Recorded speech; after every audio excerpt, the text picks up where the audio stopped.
Hello everyone, आकार IAS के YouTube channel पे आप सभी का स्वागत है। तो इस लेक्चर में हम लोग Uttar Pradesh public service commission के जो पीसीएस एग्ज़ाम होता है उसके प्रीवियस ईयर क्वेश्चन डिस्कस करेंगे। उसका जो प्रीलिम्स होता है उसके अलग अलग सालों के जो सवाल आए हैं उनको हम डिस्कस करेंगे एंड हम देखेंगे कि क्या पैटर्न है सवालों का, किस तरीके से उन्हें अप्रोच किया जाए, किस तरीके से उन्हें सॉल्व किया जाए एंड इन्हीं चीज़ों से रिलेटेड हम डिस्कस करेंगे। एंड हम इस सीरीज़ में डिस्कस करेंगे, इस लेक्चर में डिस्कस करेंगे ईयर 2014 का क्वेश्चन पेपर। मेरा नाम है मृणाल कुमार। तो चलिए हम शुरू करते हैं। तो इससे पहले कि मैं शुरू कर दूं, इसमें देखिए दो तरीके के क्वेश्चन आते हैं, क्योंकि हम जानते हैं का यूपीपीएससी वाले जो एग्ज़ाम्स होते हैं वो काफ़ी ज़्यादा करंट बेस्ड होते हैं। तो काफ़ी सारे करंट अफेयर्स के आपको क्वेश्चंस इस लेक्चर में देखेंगे एंड काफ़ी सारे थियोरेटिकल क्वेश्चंस आपको इस सीरीज़ में देखेंगे। तो जब करंट अफेयर्स की बात करेंगे तो क्योंकि हम 2014 का क्वेश्चन पेपर डिस्कस कर रहे हैं, आपको यहाँ पे 2014 के करंट अफेयर्स देखने को मिलेंगे। तो उसके ऊपर हम बहुत ज़्यादा डिस्कशन नहीं करेंगे, उनके आंसर्स को के बारे में देखेंगे क्या है उसका आंसर और क्या अप्रोच होनी चाहिए कि आने वाला 2024 का जो प्रीलिम्स है इसके माध्यम से 2024 वाला कैसे तैयार कर सकते हैं। और इसके साथ साथ हम लोग थोड़ा थ्योरी भी साथ में डिस्कस कर लेंगे। तो अगला क्वेश्चन है आपका, दादा साहब फाल्के अवार्ड 2014 के विजेता गुलजार का वास्तविक नाम क्या है? दादा साहब फाल्के अवार्ड 2014 विनर गुलजार रियल नेम संपूर्ण सिंह कालरा, सदानंद सिंह कालिया, सुरजीत सिंह कोहली, प्रबोध चंद्र भाटिया। तो इसका सही आंसर है आपका संपूर्ण सिंह कालरा। तो संपूर्ण सिंह कालरा जी जो थे ये आपके 1934 में आपके बॉर्न हुए थे एंड इनका जो पेन नेम, ठीक है, ये था इनका गुलजार। ये इंडिया के एक बहुत मशहूर लिरिसिस्ट हो गए, पोएट हो गए, author, screen writer, film director थे एंड इन्हें 2004 में पद्म भूषण अवार्ड भी मिल चुका है। ठीक है, इसके अलावा इन्हें क्या कहते हैं साहित्य academy award, Baba Saheb Phalke award मिल चुका है। इसके अलावा national film award, film fair awards हो गए, एकेडमी अवार्ड और ग्रैमी अवार्ड भी मिला है। आपके जो सॉन्ग है जय हो, जो स्लम डॉग मिलियनेयर का एक टाइटल ट्रैक है, ये इन्होंने ही लिखा था एंड इसके लिए इन्हें ग्रैमी भी मिल चुका है। तो अगला क्वेश्चन है, which of the following tribes in India voted for the first time in the Lok Sabha elections 2014? Shompen, Jarawa, Onges and Andamanese. तो इसका सही आंसर है ए शोम्पेन्स। ठीक है, तो शोम्पेन्स जो है आपकी एक ट्राइब है अंडमान एंड निकोबार आइलैंड्स की। ठीक है, ये एक पर्टिकुलरली वल्नरेबल ट्राइबल ग्रुप्स में आते हैं। वैसे ये सारे के सारे जो ट्राइबल ग्रुप्स हैं ये अंडमान एंड निकोबार आइलैंड्स को बिलोंग करते हैं।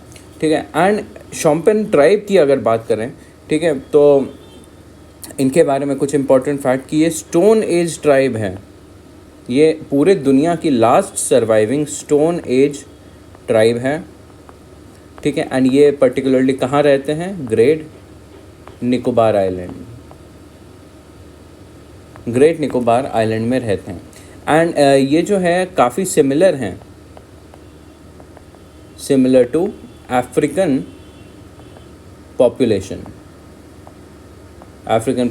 और जो अफ्रीकन लोगों के जो फिज़िकल और जेनेटिक ट्रेट्स होते हैं ये काफ़ी उनसे सिमिलर हैं। इसके अलावा ये अभी भी हंटर गैदरर हैं। ठीक है, ये अभी भी जंगल में जाके वहाँ से चीज़ें ढूंढ के फिर खाते हैं, उस पर गुजारा करते हैं। ये अभी भी शिकार पे निर्भर रहते हैं। ठीक है, एंड इनकी संख्या जो है बहुत कम है, लगभग 200 या उससे कम इंडिविजुअल्स आज के समय में इस ट्राइब के ज़िंदा हैं। ठीक है, एंड ये जो ट्राइब है ये पूरी दुनिया से बिल्कुल अलग थलग रहती है, इसका कोई कांटेक्ट नहीं होता है एक्सेप्ट ओकेजनली। उसके बाद है question, the book Narendra Modi the man the time has been written by doctor Ajay Sharma, professor Chaman Lal, by Kingshuk Nag और नीलंजन मुखोपाध्याय। तो इसका सही आंसर है नीलांजन मुखोपाध्याय। ठीक है, ये बेसिकली लाइव ये एक बुक है अबाउट लाइफ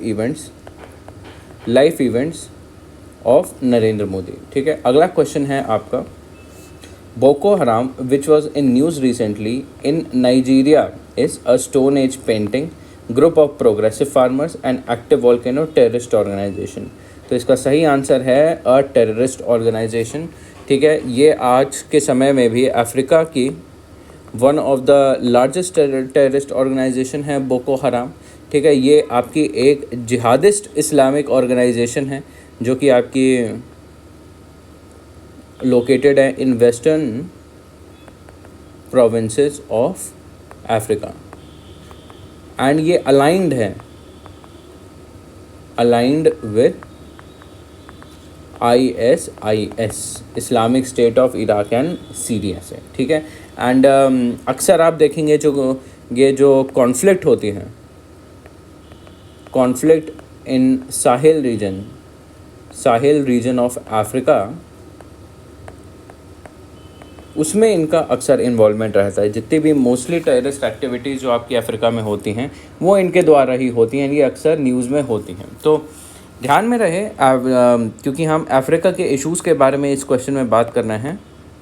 तो अफ्रीका में जो अलग अलग कंट्रीज़ होती हैं एंड उनमें जो मेजर पॉलिटिकल इश्यूज़ चल रहे हैं, जैसे टेररिस्ट वाले इश्यूज़ चल रहे हैं, जैसे मिलिट्री कूप चल रहे हैं, सिविल वॉर्स चल रहे हैं, इस तरीके के जो इश्यूज़ चलते हैं इनसे रिलेटेड काफ़ी सारे क्वेश्चंस आते हैं अलग अलग पॉइंट ऑफ व्यू से, कि जैसे एक ऑर्गेनाइजेशन बेस्ड क्वेश्चन आ गया, ठीक है, जोग्राफिकल बेस्ड क्वेश्चन आ गया, ठीक है, उसके बाद वहाँ की पॉपुलेशन बेस्ड क्वेश्चन या फिर कोई ट्राइब बेस्ड क्वेश्चन आ गया। तो आपको ये सारी चीज़ें अफ्रीका के संबंध में जब आप पढ़ें तो वो ज़रूरी हो जाती हैं। The largest worship finally inducted in the Indian navy in June 2014, INS Vikramaditya, Prithviraj, Rajendran, Ashoka. सही आंसर है आपका INS विक्रमादित्य। तो जब हम ये वाला क्वेश्चन है आपका इंटरनल सिक्योरिटी से रिलेटेड ये क्वेश्चन है, ठीक है, एंड जो हमारा डिफेंस सिस्टम है, डिफेंस कैपेबिलिटीज़ हैं हमारी, वो आपको बिल्कुल बहुत अच्छे से आने चाहिए। जो हमारे वेपन सिस्टम हैं, वेपन्स हैं, एयरक्राफ्ट हैं, मिसाइल्स हैं, नेवल वेसल्स हैं, कि कौन कौन से नए नए हमारे कंट्री में अब चालू हो गए हैं, शुरू हो गए हैं, इंडक्ट कर लिए गए हैं, बाहर से इंपोर्ट कर रहे हैं, ठीक है, बाहर की कोलैबोरेशन से बन रहे हैं, कौन बना रहा है। तो ये सारी चीज़ें आपको ज़रूर आनी चाहिए, ठीक है। किस दिन कौन सी मिसाइल का टेस्ट हो रहा है, वो मिसाइल बैलिस्टिक है या क्रूज़ मिसाइल है, क्या उसके फंक्शन हैं। तो इस तरीके के स्पेसिफिक क्वेश्चन जो हैं अक्सर पूछे जाते हैं, तो ये ध्यान में रखिएगा। उसके अलावा विच of the following countries won the women's hockey world cup. वैसे इस क्वेश्चन के बारे में मैं और कुछ डिटेल बता दूं। हम लोग इंडियन नेवी के वैसे बारे में बात कर रहे थे, तो इससे रिलेटेड और एक बहुत कॉमन सा सवाल है कि इंडियन नेवी के कमांड्स कितने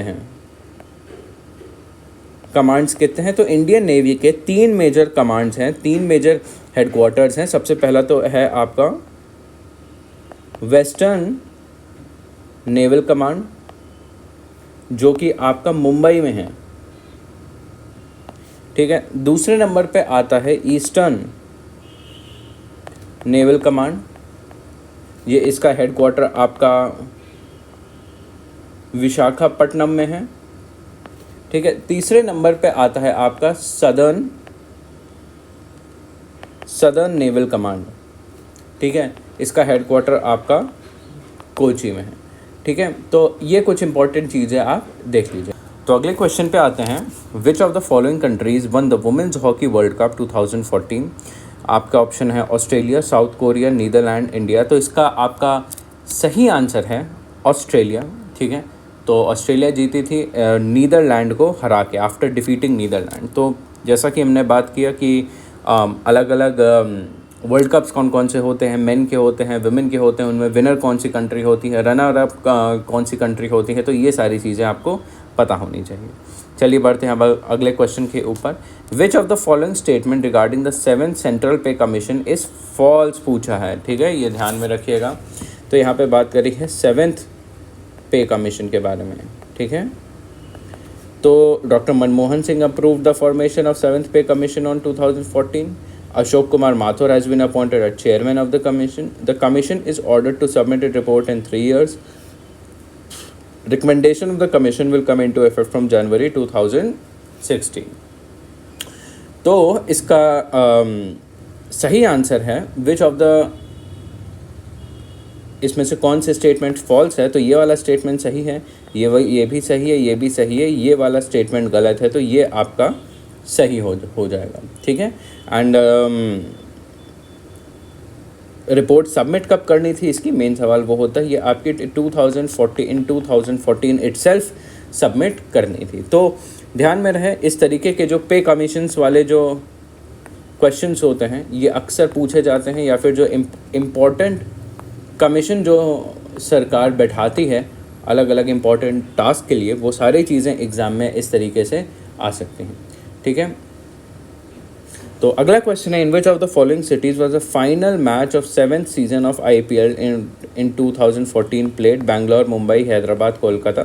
सही आंसर है इसका बैंगलोर में खेला गया था, ठीक है, बैंगलोर में खेला गया था इन चिन्नास्वामी स्टेडियम, ठीक है। ये कोलकाता नाइट राइडर्स और किंग्स 11 पंजाब के बीच में खेला गया था। तो IPL या फिर क्रिकेट के मैचेस हो गए, या फिर इंडियन में अलग अलग स्पोर्ट्स के प्रीमियर लीग,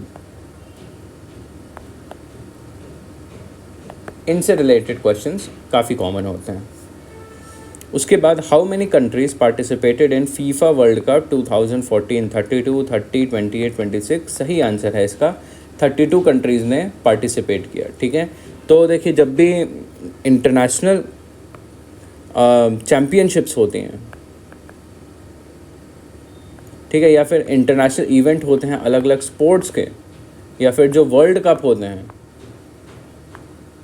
ठीक है, जैसे फीफा हो गया, ये काफ़ी ज़्यादा इम्पॉर्टेंट होते हैं। इनसे रिलेटेड क्वेश्चन आते हैं कि तो जैसे 2014 में फ़ीफ़ा हुआ था, इससे रिलेटेड क्या क्या चीज़ें और आ सकती थी, जैसे 20th फीफा कप था, ठीक है, ये basically mains national football competition होता है, ठीक है, ब्राज़ील में हुआ था ये उस समय पे, ठीक है, और 32 टीम्स ने पार्टिसिपेट किया था, ठीक है। एंड जर्मनी इसमें जीती थी, इसमें किसको हराया था, अर्जेंटीना को हराया था। तो इस तरीके के कुछ डिटेल्स आपको पता होना चाहिए गेम्स के बारे में। उसके बाद है, what is the full name of ISIS which claim to have killed 1700 Iraqi soldiers in June 2014, Islamic state of Iraq and Syria, Islamic society, international security of Islam, Islamic society, Islamic state for Iran and Saudi Arabia. तो इसका सही answer है Islamic state of Iraq and Syria. तो ये एक terrorist organisation है जिसको United nation ने भी as a terrorist organisation declare किया है। एंड ये इस ऑर्गेनाइजेशन ने काफ़ी सारे ह्यूमन राइट अब्यूज़ेस किए हैं, जेनोसाइड किए हैं, वॉर क्राइम किए हैं, और जैसे क्राइम्स अगेंस्ट ह्यूमैनिटी भी किए हैं, ठीक है। तो अलग अलग जो टेररिस्ट ऑर्गेनाइजेशन एंड उनके जो अटैक्स होते हैं, ठीक है, वो अक्सर न्यूज़ में रहते हैं। वो आपका एक करंट अफेयर वाला पार्ट होता है जो आपको आपके अवेयरनेस में वो सारी चीज़ें होनी चाहिए। उसके बाद है, Pakistani terrorist Abdul Walid and Faheem who were arrested in Gorakhpur March 27, 2014 were on the way to reach Gorakhpur, ठीक है।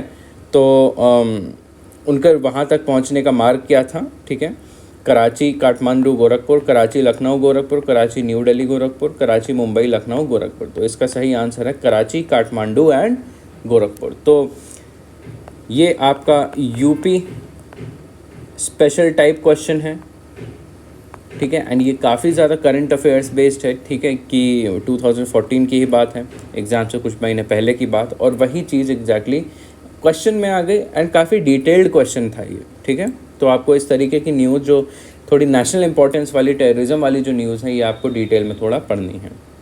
उसके बाद which of the following statement is true regarding the amendment made to article of the penal code by Moroccan parliament on January 23, 2014. The rapist of a minor girl should marry her to avoid trial. The rapist of a minor girl should only fight the case. The rapist should marry minor girl and also fight the case. The rapist should give money to the parent to the minor girl to revive the chastity of the girl. तो ये आपका काफ़ी ज़्यादा context based and आपका current based question था, ठीक है। पूरी दुनिया में अलग अलग जगहों पे क्या क्या लीगल इश्यूज चल रहे हैं। तो इसका आपका सही आंसर है ये, the rapist of a minor girl should marry her to avoid trial. पहले यहाँ पे ऐसा नहीं था, अगर कोई रेपिस्ट हुआ करता था तो उसका ट्रायल नहीं हुआ करता था, लेकिन अब उसको हटा के अब कानून वहाँ पे और उस समय अमेंडमेंट के बाद कानून और सख्त कर दिया गया था। तो अगला क्वेश्चन है, what is the date of the Sarnath Buddhist statue inscription of Kanishka? 78 AD, 81 AD, 98 AD और 121 AD। तो सही आंसर है इसका 81 AD। तो एक बार कनिष्क के बारे में बात कर लेते हैं। कनिष्क जो होता है ये कुषाण डायनेस्टी का सबसे ताकतवर राजा होता है। तो एक बार इसके बारे में देख लेते हैं। जो कुषाण हैं इनका जो ओरिजिन है ये लाई करता है चाइना में, इनका चाइनीज़ ओरिजिन है। ये अराउंड 165 BC का इनका ओरिजिन है, ठीक है। एंड इनकी जो ओरिजिनल ट्राइब थी इनको कहते थे युइची ट्राइब, ठीक है। एंड ये पहले चाइनीज़ रीजन में रहा करती थी ये ट्राइब, लेकिन वहाँ पे एक और ट्राइब होती थी हुन। इनके हुन से लड़ाई होती है, हुन जो होते हैं इनको हरा देते हैं एंड इसकी वजह से युइची ट्राइब को वहाँ से छोड़ के जाना पड़ता है और ये साउथ वेस्ट डायरेक्शन में आ जाते हैं, ठीक है। साउथ वेस्ट डायरेक्शन में जब ये ट्रैवल करते हैं आपके तिब्बत की तरफ और आपके अफ़गानिस्तान की तरफ, ठीक है, तब इनका सामना होता है आपके जो साकाज होते हैं, साका ट्राइब होती है, इसके साथ इनका सामना होता है। ये साकाज को हरा देते हैं और इस्टेब्लिश कर देते हैं खुद को कहाँ पे? अफ़गानिस्तान और उसके सराउंडिंग एरिया, जो बैक्ट्रिया वाला जो एरिया होता है वहाँ पे खुद को इस्टेब्लिश करते हैं। Bactria and the valley of Oxus में, ठीक है। एंड वहाँ से निकलने के बाद ये खुद को पांच ब्रांचेस में डिवाइड करके अलग अलग जगहों पे अपना राज स्थापित करते हैं, ठीक है। इन 5 में से एक ब्रांच जो थी उस ब्रांच का नाम था कुषाण। उन 5 में से एक ब्रांच थी कुषाण एंड इनका जो राजा था, सबसे पहला राजा था खाडफीसेस 1। ये सबसे पहला था। ये जो काफ़ी वेल नोन है एंड काफ़ी वेल नोन राजा है एंड इसका कंट्रीब्यूशन ये है कि इन्होंने सारी 5 ब्रांचेस को यूनाइट किया था, ठीक है। लेकिन इसके कुछ और बाद आता है एम्परर कनिष्क आता है, ठीक है। ये सबसे ज़्यादा पावरफुल राजा होता है कुषाण डायनेस्टी का। इसका रूल होता है 78 AD से लेके आपका 143 AD तक एंड ये बुद्धिज़्म का काफ़ी बड़ा पैटर्न होता है, बुद्धिज़्म को काफ़ी अच्छे से फॉलो करता है। उसके बाद क्वेश्चन आता है, according to the survey conducted by London based human rights organisation, which of the following countries is the country with highest number of executions in the world? किस कंट्री में सबसे ज़्यादा लोगों को डेथ सेंटेंस दिया जाता है एंड एग्जीक्यूट किया जाता है, ठीक है। तो जिस ऑर्गेनाइजेशन की बात हो रही है यहाँ पे, ये है सबसे पहली बात एमनेस्टी इंटरनेशनल एंड इसमें सबसे ऊपर है आपका ईरान, इराक, चाइना और पाकिस्तान में से सबसे ज़्यादा एग्जीक्यूशंस जो होते हैं चाइना में होते हैं, ठीक है। एंड ईरान जो होता है इसके हिसाब से सेकंड आता है। ध्यान रहे ये 2014 का करंट अफेयर था, ठीक है। तो चलिए फिर अगले क्वेश्चन में आते हैं। Who among the following was appointed the acting speaker bracket में pro tem speaker for 16th Lok Sabha? Murli Manohar Joshi, Kamal Nath, Lal Krishna Advani, Mallikarjun खड़गे। तो इसका सही आंसर है कमलनाथ अपॉइंट किए गए थे। तो इस तरीके के भी करंट अफेयर्स काफ़ी ज़्यादा इंपॉर्टेंट होते हैं। जो लोकसभा नई अपॉइंट होती हैं तो उसमें कौन प्रोटेम स्पीकर होता है, कौन टेम्परेरी ऑफिशियल्स भी होते हैं। तो एक बार प्रोटेम स्पीकर इनके बारे में हम लोग एक बार देख लेते हैं। तो प्रोटेम स्पीकर कौन होता है? ये एक टाइप से टेम्परेरली अपॉइंटेड स्पीकर होता है। ठीक है, क्यों टेम्परेरी अपॉइंट किया जाता है, कब किया है? फॉर लिमिटेड टाइम तब तक किया जाता है आपके लोअर हाउस में अपॉइंट किया जाता है आफ्टर ईच जनरल इलेक्शन। तो देखिए हमारे कंट्री में स्पीकर का सिस्टम ऐसा है कि जब भी कोई नई लोकसभा आती है तो नया हाउस, नया सेशन होता है, ठीक है, नया हाउस बैठता है एंड उस हाउस में स्पीकर एक चुना जाता है एंड स्पीकर भी उन्हीं हाउस के मेंबर्स में से कोई एक चुना जाता है। तो जब तक स्पीकर नहीं चुना जाता तब तक एक एक्टिंग कोई व्यक्ति ऐसा होना चाहिए जो कि पूरा प्रिसाइड करे टेम्परेरीली। तो देखिए जब तक कोई भी फॉर्मल स्पीकर नहीं चुना जाता तब तक एक टेम्परेरी स्पीकर होता है जिसे हम कहते हैं प्रोटेम स्पीकर। हर लोकसभा के बाद कुछ दिनों के लिए एक नया प्रोटेम स्पीकर आता है जिसका काम जनरली क्या होता है, इसकी मेन ड्यूटी क्या होती है? To administer oath. अलग अलग मिनिस्टर्स होते हैं, उनको ओथ, अलग अलग जो मेंबर्स होते हैं उनको ओथ दिलाना होता है, ठीक है। And he enables selection of new speaker. इसके आने के बाद प्रोटेम स्पीकर ही है जो कि ये वाला जो पूरा प्रोसेस होता है स्पीकर के इलेक्ट होने का, स्पीकर के चूज होने का, वो वाला पूरा प्रोसेस एग्जीक्यूट करते हैं। तो जैसे ही नया स्पीकर, फॉर्मली एक स्पीकर आ जाता है, प्रोटेम स्पीकर की ड्यूटी ख़त्म हो जाती है। उसके बाद होता है when did the world health organisation officially declare the south east Asian region polio free? March 27, 2014, March 28, 29 और मार्च 30। इसका आपका सही आंसर है ऑन मार्च 27, 2014। एंड इस दिन पूरे साउथ एशियन रीजन में, साउथ ईस्ट एशियन रीजन में पोलियो ख़त्म डिक्लेयर कर दिया गया था। और आखिरी जो पोलियो का केस दिखा था वो लास्ट केस था 2011 में देखा गया था। कहाँ पे? इन द वेस्ट बंगाल में। एंड इसके बाद से इस पूरे एरिया में पोलियो फिर कभी नहीं देखा गया। ठीक है।